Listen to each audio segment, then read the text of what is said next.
저희들이 이제 지난주부터 그 하나님 백성의 삶이라는 우리가 주제로 이제 계속해서 우리가 말씀을 이제 살펴보고 있습니다. 아마 우리 기독교 신앙에 있어서 이제 가장 그 뼈대가 되는 내용들입니다. 그래서 우리 성도님들이 하실 수 있으면 한번 그 말씀을 듣고 꼭 이렇게 복습을 하실 수 있는 그런 기회를 가지시면 좋겠습니다. 그래서 지난주는 첫 번째 시간이었고, 이제 그리스도인이 된다는 것이 무엇이냐?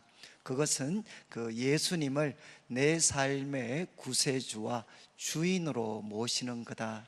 그래서 내 마음의 왕자에 내가 앉아 있다가 이제는 그 왕자에 예수님을 앉히는, 그래서 영적인 혁명이 일어나는 것, 이것이 이제 그리스도인이 된다는 것이다 라고 말씀을 드렸습니다. 그리고 오늘은 이제 두 번째 시간으로 우리가 예수님을 내 삶의 구세주와 주인으로 이제 모시게 되면 우리가 어떤 놀라운 축복을 우리가 받게 되는가, 한 세 가지 정도로 오늘 이제 요약해서 말씀을 드리려고 합니다.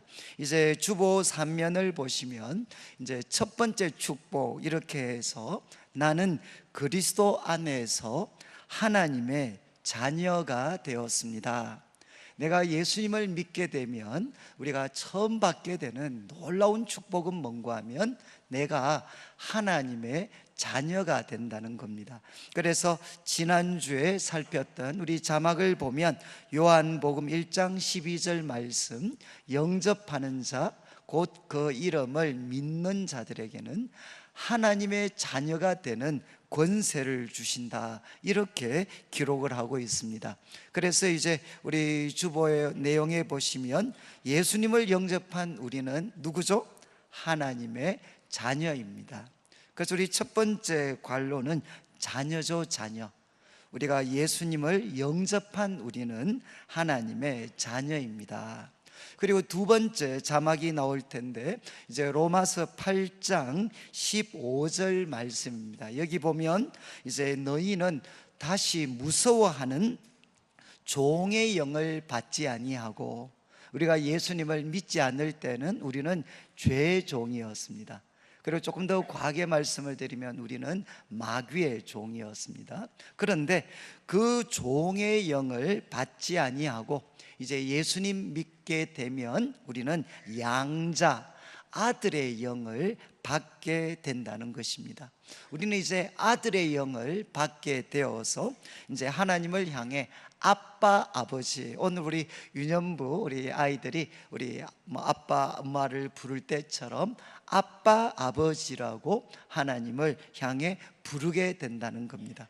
그래서 우리 두 번째 관로는 이런 내용이겠죠. 우리는 양자의 영을 받아서 하나님의 자녀로, 이제 조금 삭막하게 들리실 수는 있는데 하나님의 자녀로 우리는 입양이 되었습니다. 입양.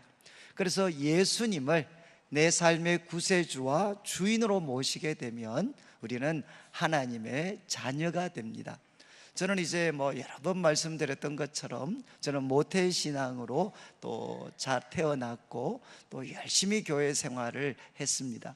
그렇지만 이제 예수님을 내 삶의 구세주와 주인으로 모신 것은 저는 대학교 이제 2학년 겨울 때였습니다. 그때 예수님을 내 삶의 구세주와 주인으로 모셨을 때 이제 하나님께서는 이제 예수님 때문에 저를 부끄러워하지 않는다, 이렇게 말씀을 해 주셨습니다. 그래서 제 모든 그 수치와 부끄러움, 이런 것들을 예수님께서 깨끗이 이제 씻어 주셨습니다. 그런데 그때 저에게 일어났던 또 한 가지 놀라운 일이 뭔가 하면 제 입에서 마치 이렇게 외마디 비명과 같은 한 마디가 이렇게 튀어나왔습니다. 그게 뭔가 하면 바로 아버지라는 표현이었습니다. 갑자기 정말 제 속에서 하나님을 향해 아버지, 이렇게 부르게 되었습니다. 그런데 이제 하나님을 제가 아버지 이렇게 불렀을 때 그때 하나님께서 정말 그렇게 느끼고 싶었지만 느껴지지 않았던 그 하나님께서 제가 그때 이제 아버지라고 부를 때 하나님께서 정말 제게 확신을 주셨습니다. 야, 그래, 너는 내가 사랑하는 아들이야. 그러면서 이제 제 마음에 또 한 가지 강렬한 그 깨달음이 온 게 뭔가 하면, 내가 아버지로 부르고 있는 이 하나님은 인격적인 하나님이시구나. 인격적인 하나님이셔서 저와 대화가 되시는 분이시구나, 저와 의사소통이 되시는 분이시구나 하는 것을 저는 그때 깨닫게 됐습니다. 어쩌면 제 삶의 가장 놀랍고 위대한 그런 깨달음이었고 발견이었습니다. 하나님께서 제 아버지가 되어주셨고, 그리고 그분은 인격적인 분이셔서 저와 대화가 되시는 분이셨어요. 저는 이제 특별히 이제 고등학교를 졸업하고 처음 이렇게 고향을 떠났습니다. 그래서 서울에 갔기 때문에 매 순간순간이 저에게는 참 힘에 겨웠습니다. 왜냐하면 아무도 아는 사람이 없고 모든 선택을 이제 제가 해야 되니까. 그래서 제 동생, 남동생 2살 밑에 있는 동생이 이제 고등학교 이전까지는 장남인 저를 굉장히 부러워했습니다. 장남인 저를 부러워하고 둘째로 태어난 것 때문에 너무 억울했는데, 이제 대학교 이후로부터는 자기가 둘째로 태어난 게 얼마나 감사한지 저보고 하는 말이, 형은 세례 요한이고 자기는 예수님이래. 그래서 내가 뼈 빠지게 고생해서 길을 준비해 놓으면 서울 가서 이제 교회를 결정을 하고, 또 거기서 새로운 사람들 만나서 힘겹게 또 거기서 이제 교제할 수 있는 사람들 만나고, 또 신학교도 가고, 그러면 제 동생은 제가 준비했는 길을 따라서 유유하게 예수님처럼 그렇게 이제 다녔습니다. 그러니까 저는 참 이렇게 매 순간순간이 너무 힘이 들었어요. 왜냐하면 아는 분도 없고 무엇을 어떻게 해야 되는지도 모르겠고, 또 저보다 잘나고 탁월한 사람들은 너무너무 많고, 내 혼자서 이 참 험한 삶을 살아내야 된다는 게 참 힘들었습니다. 그런데 그때 이제 예수님을 내 삶의 구세주와 주인으로 모셨을 때, 하나님이 저의 아버지가 될 뿐만 아니라 그분은 저하고 대화가 되시는 분이셨어요. 그래서 이것 깨닫고 나서부터는 저는 그때부터 어떤 두려움이나 염려나 혼란이나 갈등이 찾아오면 저는 이것을 아버지 하나님께 표현할 수가 있었습니다. 정말 제 마음을 그분에게 쏟아부을 수가 있었습니다. 그러면 주님께서 때로는 저에게 위로를 해주셨고, 때로는 길이 보이지 않았는데도 하나님이 새로운 길을 열어주시고 담대함을 주시고 확신을 주시고, 그래서 저는 이제 삶의 여러 가지 어렵고 힘든 순간이 찾아올 때마다 정말 제 속에 어떤 욕구가 그때부터 생기게 됐느냐, 자꾸 이렇게 어렵고 힘이 들어서 낙심하고 있으면 속에서 자꾸 욕구가 생겨요. 무슨 욕구가 생기는가 하면, 빨리 하나님을 아버지라고 불러라. 이 욕구가 제 속에서 계속해서 솟아나요. 나중에 이제 로마서나 또 갈라디아서 말씀을 보니까 이게 누구의 역사냐? 성령님이 하시는 일이죠. 성령님이 하시는 일이 뭔가 하면 우리로 하여금 하나님을 향해 아빠, 아버지라고 부르짖게 하는 겁니다. 그래서 제가 하나님을 향해 아버지 이렇게 부르게 되면 하나님께서 그때마다, 그래, 너는 내가 사랑하는 아들이고 나는 너의 아버지야. 그러면서 하나님께서 언제나 그분의 위로와 지혜와 도전과 힘을 저에게 불어넣어 주셨습니다. 우리 성도들이 가지는 가장 큰 축복이 뭐냐? 살아계시고 인격적이신 하나님을 아버지라고 부르게 된 것입니다. 그런데 이제 오늘 말씀에 보면 입양이라는 표현이 나오죠. 이제 저희들은 과거에 죄와 마귀의 그런 자녀였지만 예수님 때문에 하나님의 자녀로 입양이 되었습니다. 저는 이제 입양이라는 말은 저희들에게는 좀 생소한 말이죠. 그런데 제가 이제 캐나다에서 공부할 동안 제가 만났던 분 중에 정말 잊을 수 없는 한 분이 있습니다. 이제 제가 있었던 교회 한 장로님이 오셔서 간증을 하셨는데, 그분이 누군가 하면 이제 신호범 박사였어요. 신호범 박사. 혹시 이제 들으신 분들이 계실지 모르겠습니다. 한 2009년, 10년 그 부근에 우리 한국 우리 국민들한테도 또 성도들에게도 참 많은 감동을 주셨던 분이셨어요. 이분이 이제 35년생이십니다. 그런데 이분이 4살 때 어머니가 돌아가시고, 그리고 이제 아버지가 결국은 이 아이를 버리게 됩니다.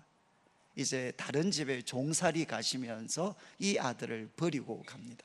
그래서 4살 때 고아가 됩니다. 그리고 이제 거지처럼 이제 생활을 하게 되었어요.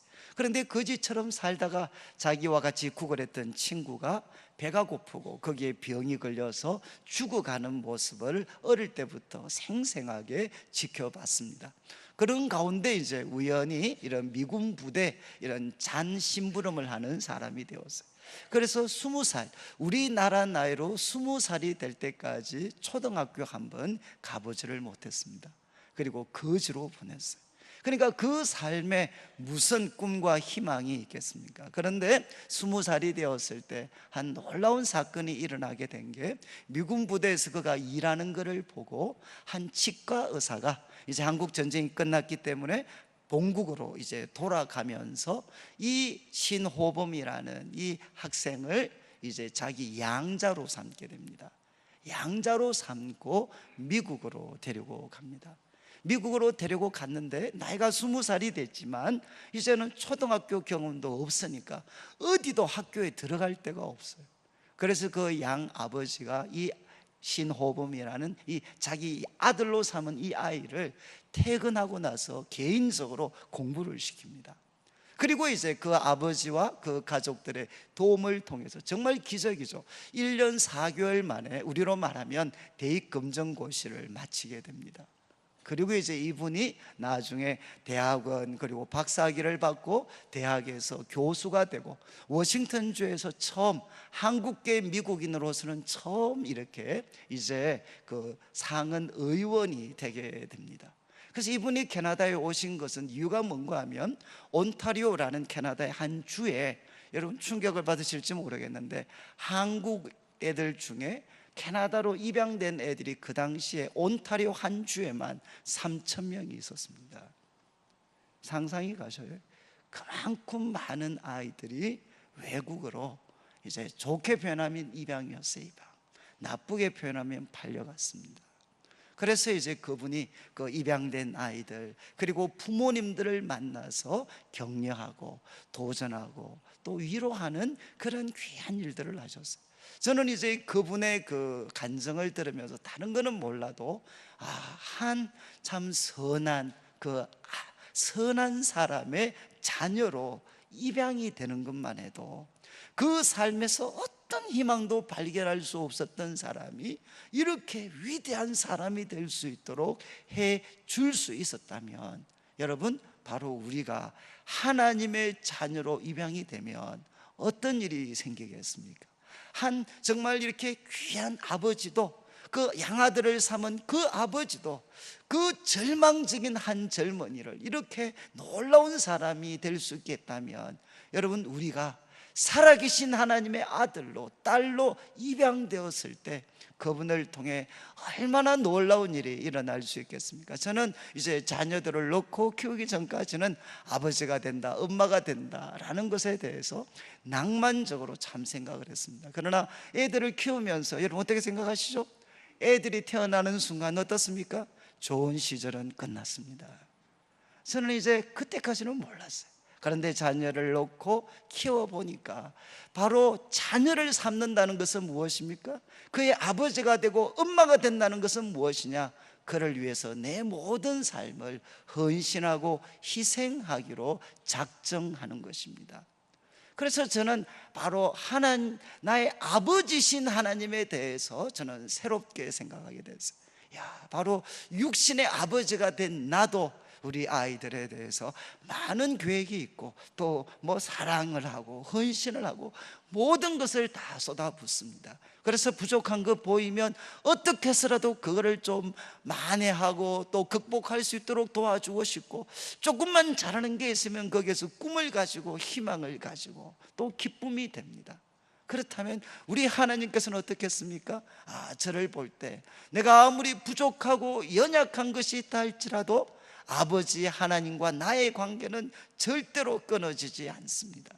그리고 아버지는 저를 향해서 놀라운 계획을 갖고 계시죠. 육신의 아버지인 저도 우리 아이들한테 그런 계획을 갖고 있는데 우리 하나님은 말할 필요가 없습니다. 그리고 또 우리 아버지 하나님께서는 우리들을 우리가 알지 못하는 놀라운 방법으로 다 이끌어가고 계십니다. 그러니까 저는 하나님을 아버지라고 부르고 나서부터는 내 삶에 정말 이제는 두려움들이 물러나기 시작했어요. 제가 능력이 있어서가 아니라 우리 아버지가 계시기 때문에. 여러분, 어쩌면 우리 성도님들 중에 가정에 아픈 상처가 있는 분들이 계실지 모르겠어요. 제가 이제 캐나다에 있는 동안 우리 목사님께서 들려주셨던 이야기 중에 하나가 이제 미국에서 한 우리 학생, 우리 어린애가 있었는데, 지금 이제 이 애는 엄마는 있는데 아버지가 누군지를 알지 못하는 한 남자애가 있었습니다. 그래서 얘는 또 얼마나 고생을 했겠어요. 아버지가 누군지 모르는 아이니까. 그런데 이제 어떻게 기회가 되어서 교회를 다니게 됐습니다. 교회를 다니니까 너무 좋죠. 그런데 이제 이 학생이 교회를 다녔지만 가장 힘든 시간은 언제였느냐? 예배 마치고 나면, 저희도 그렇잖아요. 밖에 나가면 예배 마치고 나면 목사님, 장로님들이 쭉 서 계십니다. 그리고 이제 인사도 하고, 그리고 젊은 우리 청년들이나 또 우리 자녀들을 보면 꼭 묻습니다. 야, 너 누구 아들이야? 이렇게 물어요.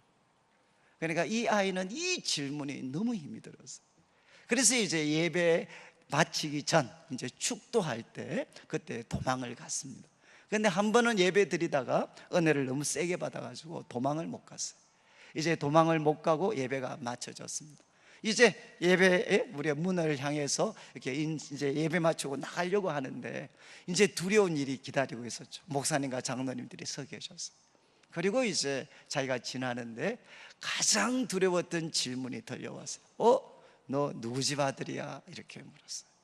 그러니까 이제 애는 완전히 얼음장이 되어버렸어요. 아무 말도 못하게 됐어요. 그런데 그때 그 목사님께서 이 아이의 귀에 평생 잊을 수 없는 한마디를 해주셨어요. 우리가 영어로 하면 You are son of God. 너 하나님의 아들이지. 이 한마디를 그 아이에게 들려주셨어요. 그 한마디가 바로 이 아이의 인생을 바꾸어 놓았습니다. 사랑하는 성도님들, 우리 그리스도인들에게 하나님이 주신 최고의 축복은 뭐냐? 바로 우리가 하나님의 자녀가 된 것입니다. 아버지이신 하나님은 결코 우리를 놓지 않습니다. 그 사랑에서 어느 누구도 우리를 끊을 수가 없습니다. 그리고 이제 두 번째 우리 내용을 보시면 두 번째 축복은 뭐냐? 나는 그리스도 안에서 특별한 존재입니다. 그래서 우리 금방 읽었던 고린도후서 5장 17절을 보시면 그리스도 안에 있는 우리는 새로운 피조물입니다.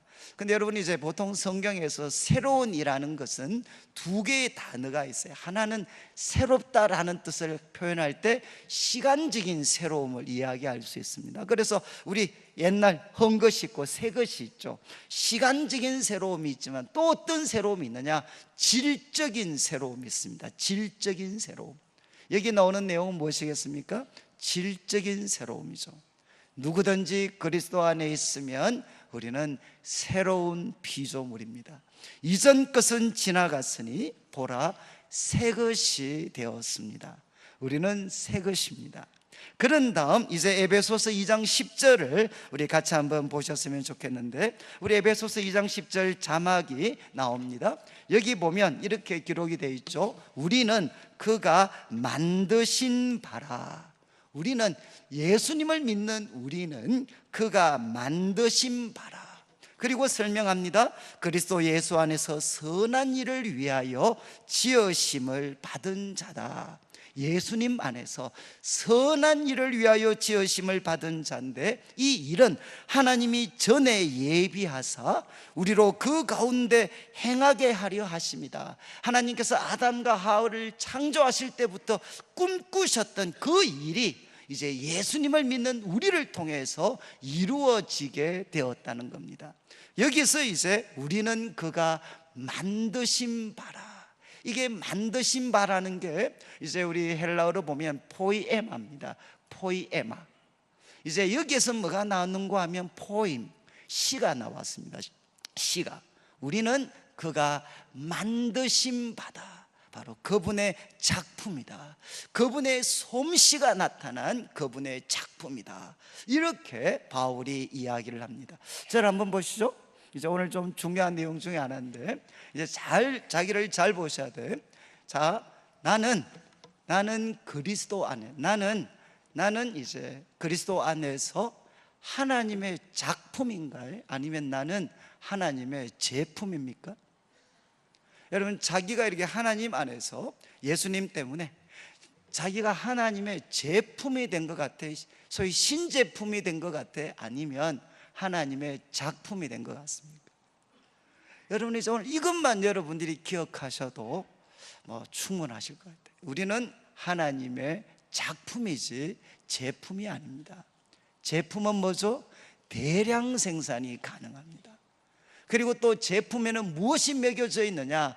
가격이 매겨져 있습니다. 그러나 우리는 하나님의 작품입니다. 하나밖에 없습니다. 하나밖에.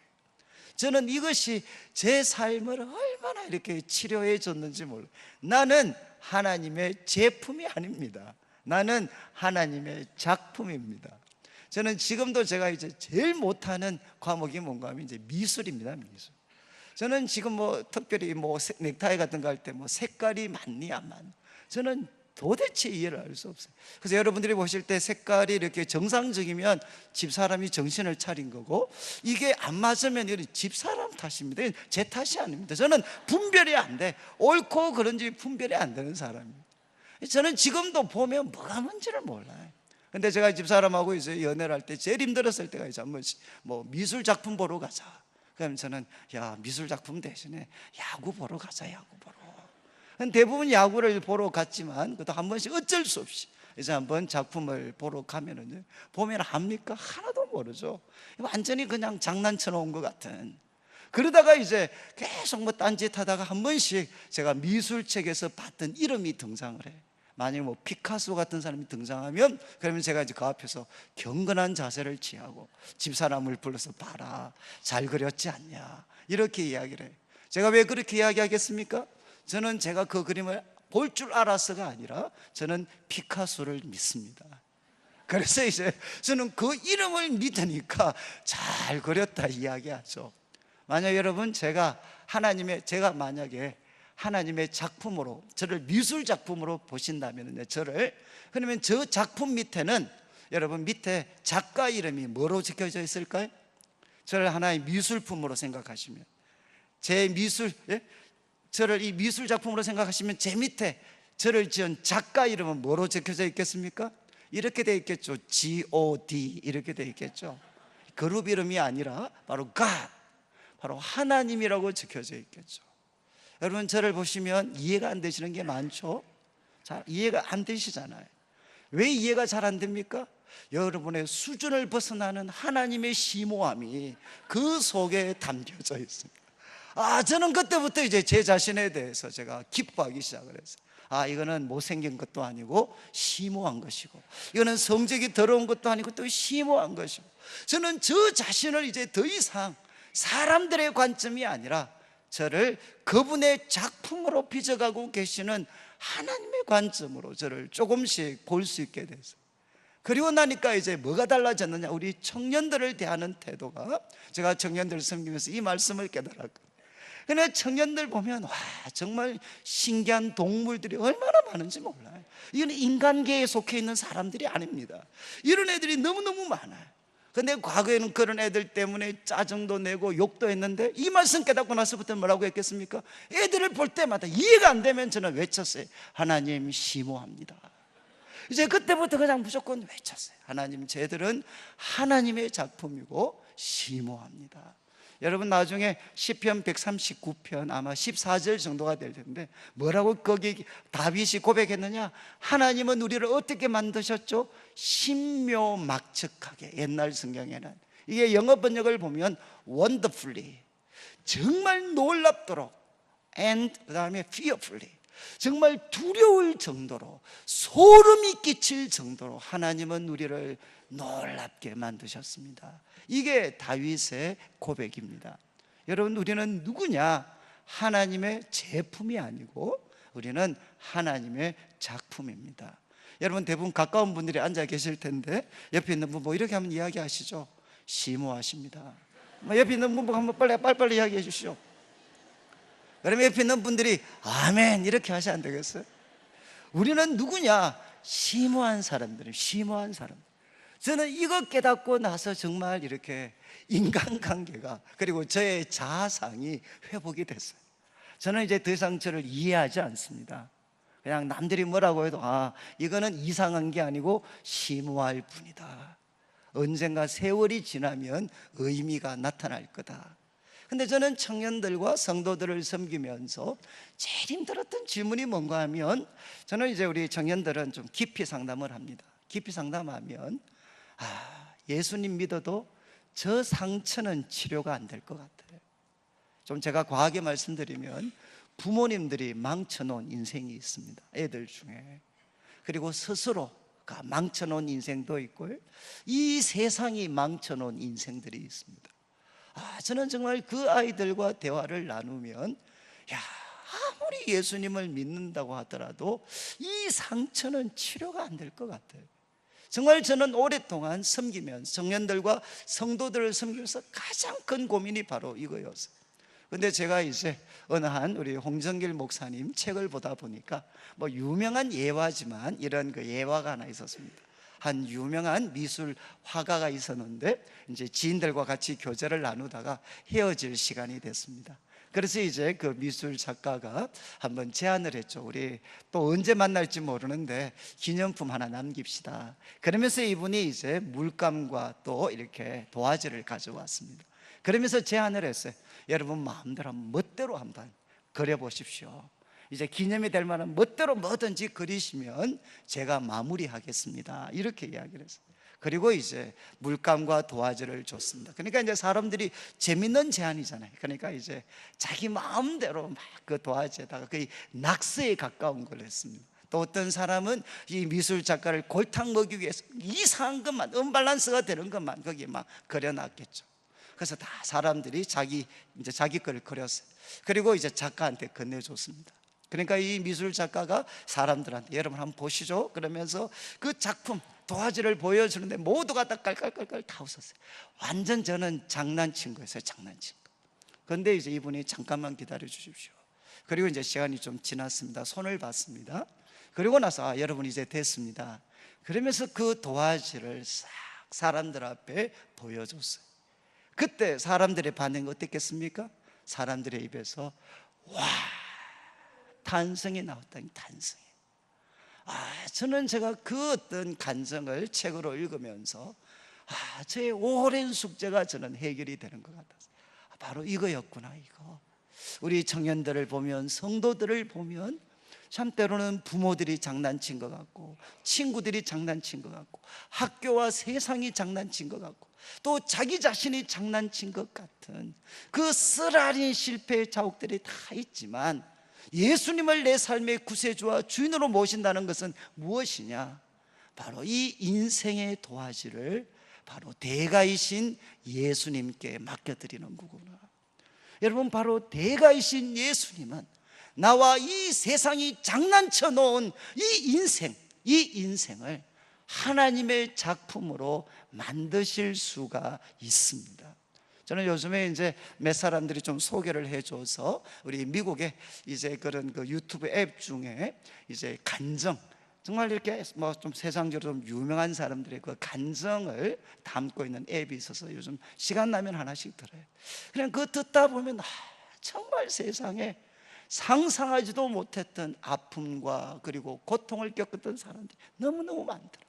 그런데 그분들이 예수님을 만나고 바로 인생의 대가이신 예수님께 자기 인생을 맡겨드렸을 때, 그리고 자신에게 일어났던 이 쓰라린 상처와 실패가 이해되지 않지만 그들이 말씀, 하나님을 사랑하는 자, 그 뜻대로 부르심을 입은 자들에게는 모든 것이 합력하여 선이 됩니다, 이 말씀하신 하나님을 믿고 나아갔을 때 그 상처투성이었던 그 인생이 수많은 사람에게 기쁨과 도전과 감격을 주는 하나님의 작품으로 회복되는 이야기들을 저는 정말 많이 듣고 있습니다.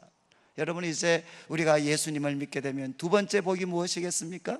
우리는 하나님의 작품이 됩니다. 그리고 세 번째, 이제 말씀을 보시면 세 번째 축복, 나는 그리스도 안에서 새로운 가족 공동체 교회에 속했습니다. 그래서 우리 자막에 에베소서 1장 23절을 한번 먼저 올려주시면 좋겠는데, 에베소서 1장 23절 유명한 말씀이죠. 뭐라고 되어 있습니까? 교회는 그의 몸입니다. 교회는 그리스도의 몸입니다. 그 다음 나오는 말씀이 중요합니다. 만물 안에서 만물을 충만케 하시는 이분이 누구시죠? 바로 예수님이십니다. 만물 안에서 만물을 충만케 하시는 분이 누구시냐? 예수님이십니다. 이 예수님의 충만함을 담고 있는 그릇과 같은 공동체가 바로 교회라는 것입니다. 여러분, 교회는 바로 하나님이 세우셨고 가장 귀하고 가장 능력 있고 가장 강력한 공동체죠. 왜? 만물 안에서 만물을 충만케 하시는 예수님의 그 충만함, 예수님의 부요하심, 예수님의 지혜, 예수님의 사랑, 예수님의 의로우심, 그분의 거룩하심, 이 모든 것들을 예수님께서는 교회 성도들에게 담아주십니다. 이 충만함을 담아서 성도들은 무엇을 해야 되죠? 세상을 충만하게 하는 일을 감당해야 됩니다. 교회는 그리스도의 몸입니다.